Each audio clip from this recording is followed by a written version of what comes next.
Last night I had a pretty bad dream, and I woke up this morning with the thought to type it out. Then I tried to write it out, and I guess I kind of struggled with it a bit. So I figured I would just talk it out. This might not even work, but we'll see.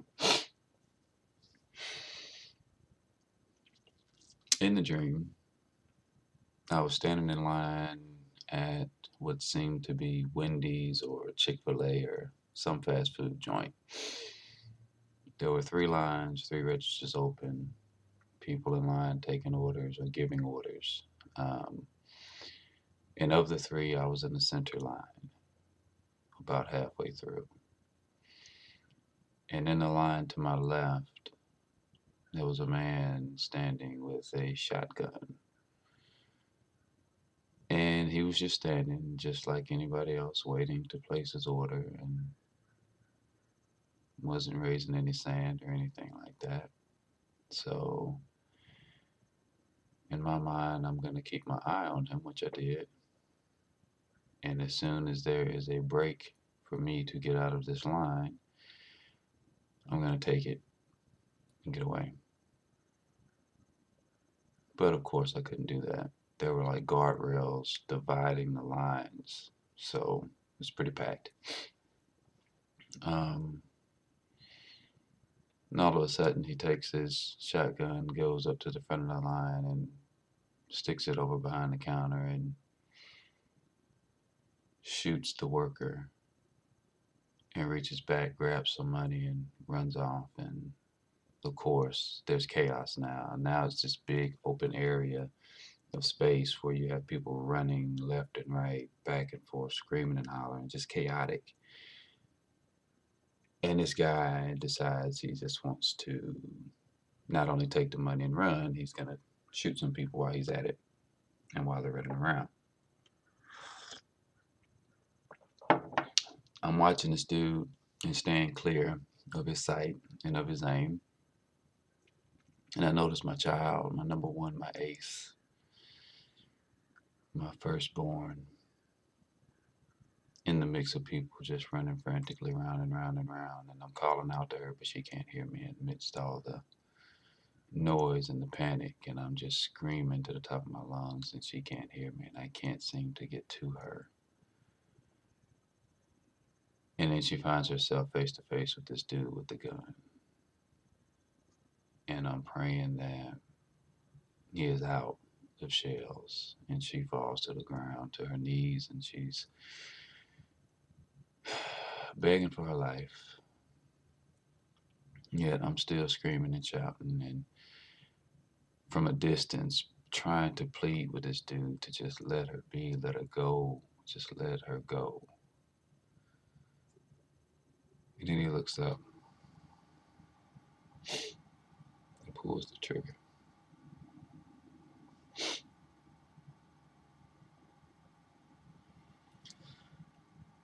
She stood up for a moment. She staggered and she fell.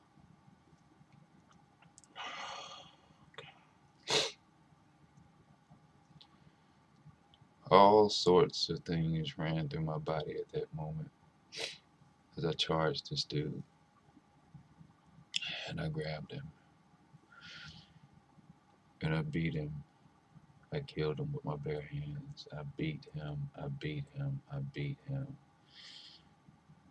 And I prayed that I broke every last bone in his body and made him just suffer and just beat the hell out of him. And I grabbed my child and I just held her. There was still a little life in her body. And I'm just screaming for help and screaming for assistance and hoping that there would be some paramedics or something on the way as soon as possible. And I woke up. And of course, anybody waking up from a dream like that is going to be somewhat emotional, which I was, and I am now even thinking about it and talking about it. And why would I even share such a story, such a dream? I don't know. I always feel that there's significance to things. There are meanings to dreams.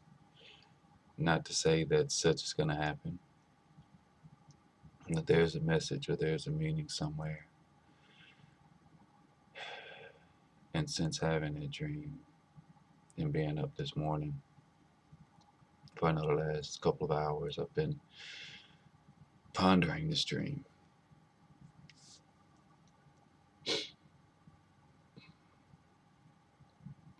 And I don't know if this is even related to it, if this is what it means, but in my pondering, as I fix my second cup of coffee, the thought concerning how we parent and how we raise our kids comes to mind.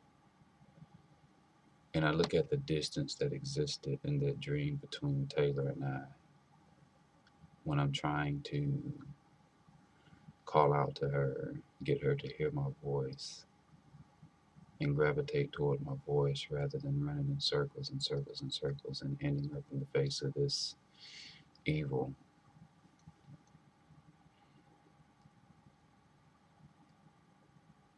That's similar to the distance that's going to exist once she's out of the house and once she's on her own.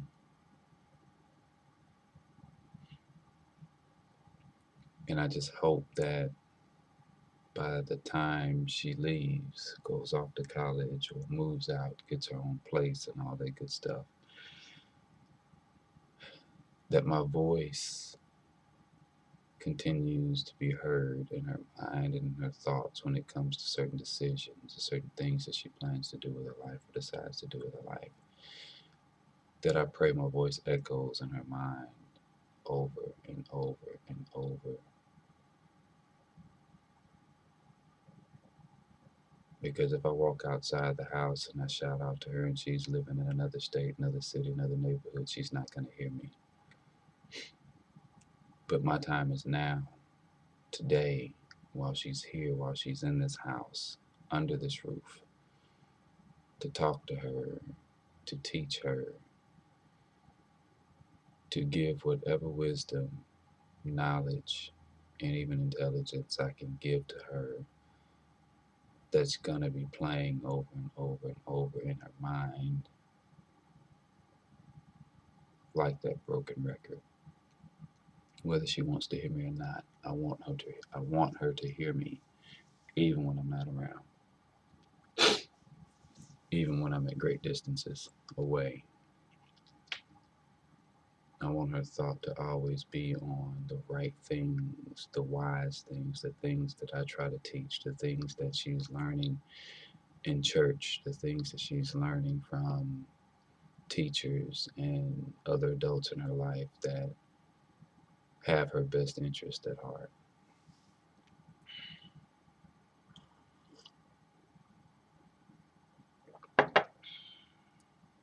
Because there's a lot of danger, there's a lot of evil out there in the world, and we cannot afford to let our kids out to run in circles in a world of chaos and evil. And in this day and age, evil doesn't even have to come looking. We just stumble upon it when we're not paying attention.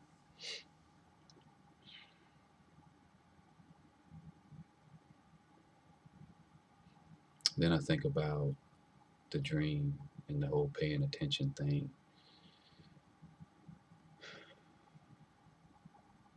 Was I the only one that noticed this dude standing in the line with the shotgun?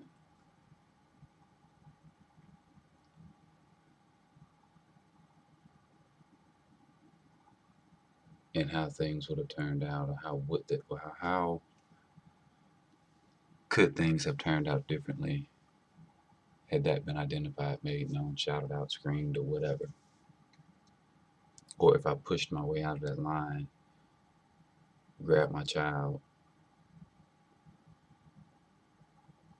and got away from that place, how those things would have turned out for the remaining people? Would more lives have been lost? Would less lives have been lost? I don't know. But as parents, we have to be vigilant. We see a lot farther down the road than our children because they don't have the experience, they don't have the life under their belts that we have. Regardless to whether you want to argue with your kids or debate with your kids, it's your job to do it.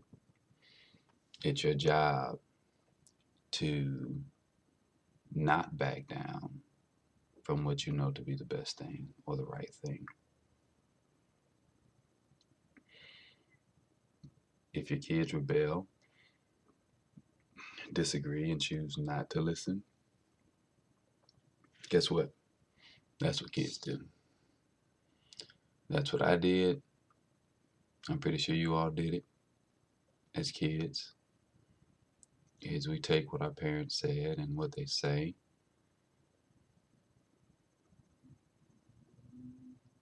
and whatever. We all thought our parents were idiots at some point, just like our kids think we're idiots at some points. But the thing that I can say, as many times as I've taken the wrong route and chose the opposite of what my parents suggested, I learned those lessons and kept moving forward. But in all those times and before all those decisions, I know for a fact that things that my parents have said have echoed in my mind.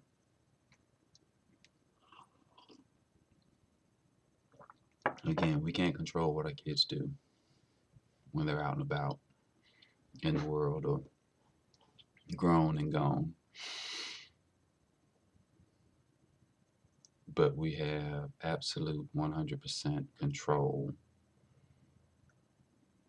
over how we teach, how we parent, and how we pass along knowledge and wisdom to our children.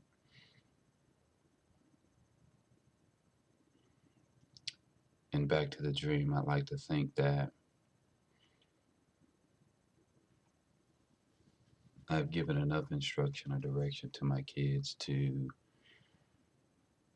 know what to do in such a situation.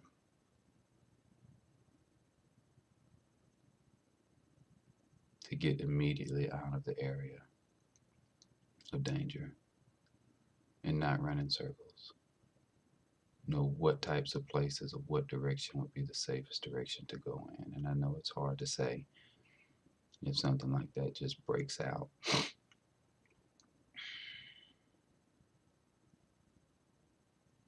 And I just pray that they have the instincts to do the right thing and to get into the right areas if they should ever find themselves in such a situation.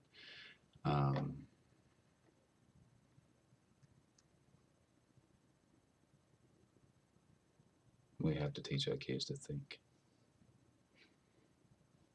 under pressure. Because that's one thing I've noticed in a lot of kids these days, youngsters in this day and age, is that they don't think. They really don't. Not many of them do.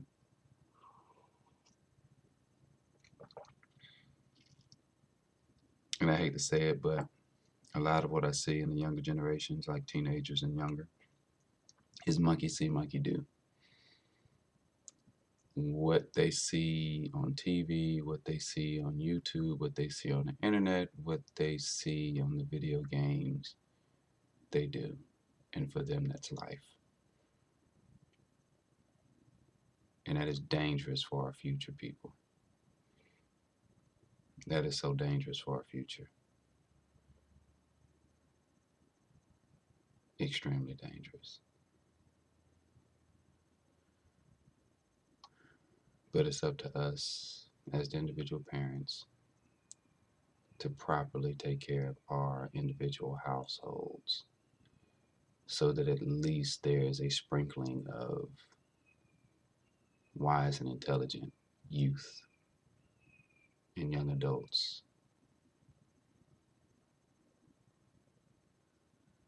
in our future. We need it. We need it badly.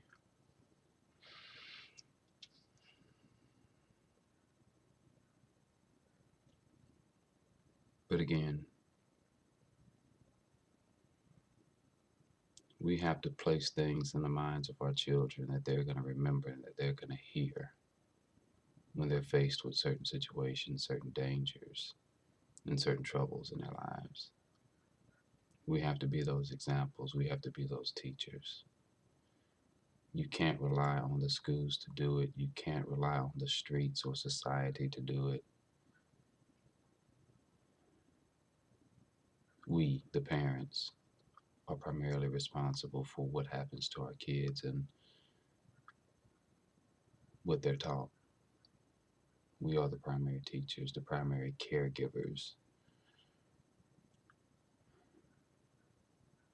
And if we don't do it, who else will? And if someone else does, can we truly trust them to do it right or teach them the right things? Involvement is key. Being involved with our kids. Nobody's perfect. I know we've all fallen short from time to time, and the attention giving and time spent at the times when they most need it. But it's something that we've got to do regardless. Even if we've fallen short, can't take that failure and say, oh, well, I'm done. No. Just like in any other situation, you fall short, you get your behind up, and you keep moving forward. Dust yourself off and keep going. We cannot lose our kids to the craziness and the madness of this world and of this society that seems to be going down here. But there is a lot more good in the world than what the media shows us. There's so much good in this world that the media does not show us. I see it every day. And we need to magnify that. We need to strengthen that. We need to take part in that. Not just donate to it. We need to put ourselves into it and do it. Participate in the things that make effort to create a better society, a better world, and so forth. It's up to us. We're grown people. We know better. And we should have what it takes to teach our kids properly and do it. So, happy Saturday. I love y'all.